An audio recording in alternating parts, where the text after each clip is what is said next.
എപ്പോഴാണ് കുട്ടികൾക്ക് അവരുടെ ഒരു പേഴ്സണാലിറ്റിയെ കുറിച്ച് അല്ലെങ്കിൽ ഒരു ചേഞ്ച് വരണം എന്നൊക്കെയുള്ള കാര്യങ്ങളിലൊരു ബോധ്യം ഉണ്ടായി തുടങ്ങുന്നത്?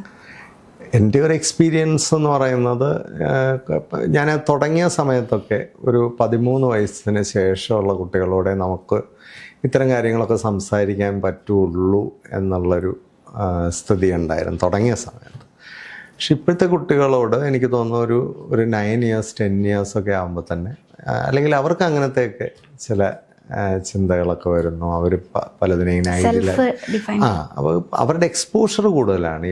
അവർക്കിപ്പോൾ പണ്ട് നമ്മൾ 13 വയസ്സിൽ കണ്ടതൊക്കെ ഇപ്പോൾ ഒരു 9 വയസ്സിലും 10 വയസ്സിലൊക്കെ അവർക്ക് കാണാൻ കഴിയുന്നതുകൊണ്ട് എനിക്ക് തോന്നുന്നു ഒരു 9-10 വയസ്സൊക്കെ ആകുമ്പോൾ തന്നെ ഇത്തരത്തിലുള്ള ഡിസ്കഷൻസ് അവരുടെ ഇടയിൽ കൊടുക്കാനൊക്കെ കഴിഞ്ഞാൽ നല്ലതാണ്.